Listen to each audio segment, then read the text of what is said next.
Hey guys, so I'm going to be showing you how I wind my thread around these little, I guess, bobbin-y storage things, because I just find it easier to keep them on these. I've seen people leave them like in these little winds that they come in, and I don't really want to leave mine this way. Just find it easier to just carry one of these around with me if I'm traveling and I want to do some stitching or work with my threads. So basically I went from first starting with just one of these winding tools. So you'd place this in something and you would just wind it around, but it wasn't helping me go any faster or less strain on my hands and stuff. And of course, running all these threads will dry your hands out too. And I didn't want to keep putting lotion on and then work with my threads either, because I didn't know if that would like damage them or change how they work type thing. So since I did buy a pack of 130 of these, it was taking me forever to get through them. So I was watching a bunch of videos while I was doing it, and I ended up going down a nifty hole watching a bunch of their little how-to videos, and I came across them using a drill to basically adding add-ons to it to clean their bathroom, the grout and tiles. And I was like, I wonder if I can do the same thing. So first I tried to attach it to this piece, but of course it would just spin this piece in place and it wouldn't work. So actually, if you take it apart, because something has to be attaching these ends together. So I basically took one of these. It's like a little spatula thing. You can use like a letter opener. You can probably separate your scissors, but I just found it simple. So you basically want to try and get into the gap here. So see how thin it is? It fits pretty nice. And then you want to use it to try and pull, let me move this out of the way, like pull it apart. See how it's a little bit looser? So it'll take a while, but you basically just want to put it in there and turn, and your piece should pop off. So it was constructed pretty much exactly how I figured it would be, with a little piece sticking out here. So you will no longer need these parts for this. Basically the tape and the scissors is for this part. I kind of got one started. I like to put the number of the thread here on the actual piece, so if I start running low or something, I can look at the number and I'll know which thread I need to order, because there's such slight variations between some of the threads. So once you have this piece, you can get rid of this. You'll basically grab your drill and you're going to attach it in here. So you want to make it wide enough so this will fit in. So you'll hold this piece and it stops the whole thing from turning, so it only will affect the center.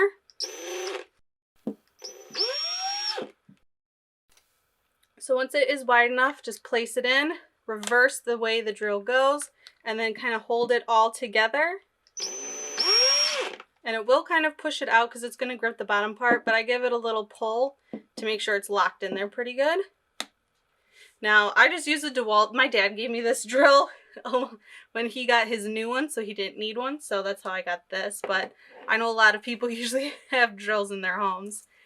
So from here, you'll prep your thread. So let's do one together. So here I have one. I will basically just either pull it out, leave it all as the clump, and then I will cut the number off. I mean, you can leave the whole thing if you want. It's really up to you and how much space you want to give it. And then that rest of that is garbage. So you'll basically take your number, just take a little bit of tape. You do not need that much. And then I'll just stick it on there. Go here. And just fold it on in. It's basically something kind of like that. And then I will take the thread, thread it in, grab another small piece of tape, and I will basically tape this piece down. Yeah, so that's how I prep my thread. So then once you're done with that, here on this piece, you'll just push it from the other side and it should pop out. Slide, the whole piece will follow the whole piece, so just slide it on in. It's not perfect. When you push this in, it'll kind of help work it in so it's nice and aligned, and you're basically ready to go. So whichever way you wind it is up to you. Doesn't really matter. I do highly recommend you do not wrap this part around your wrist. I did that once and my arm ended up going up and it got really, really tight. Because if this piece is like winded throughout in here, it's going to end up starting to knot. So I go pretty slow at the beginning and then speed up. And then you can kind of usually tell when the knot's about to appear. So here, I'll get one going. And then I just slowly go side to side. And then when I'm comfortable, speed it up. And then you'll notice, see, it's starting to kind of knot a little bit. So I just use one hand to kind of guide it to where I want.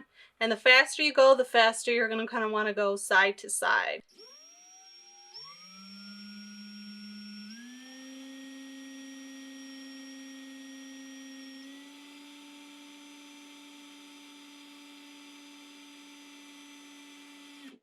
So here, like a little knot kind of started to appear. So basically, it's the only time this gets, I guess, slow is when I have to undo the knot.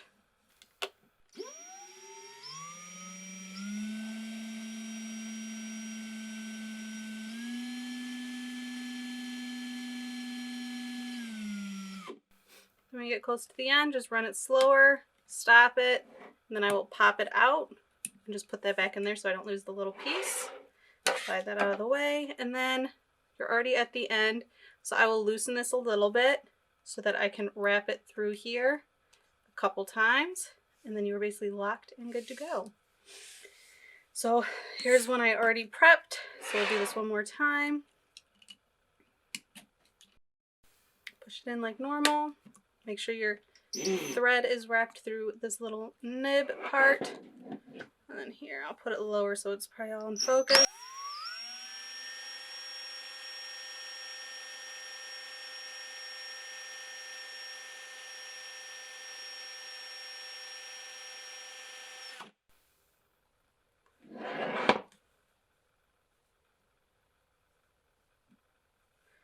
There we go.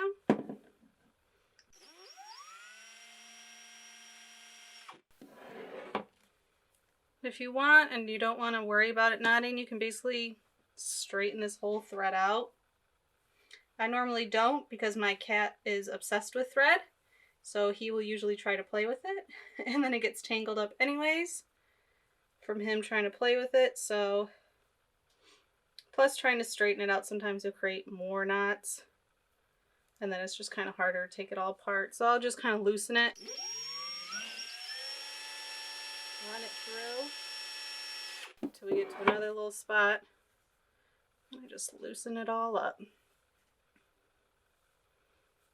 Still takes me a lot less time. It took me only like maybe 3 days to get through all 130 doing it this way instead of like the marathon it was taking me doing it all by hand. There we go.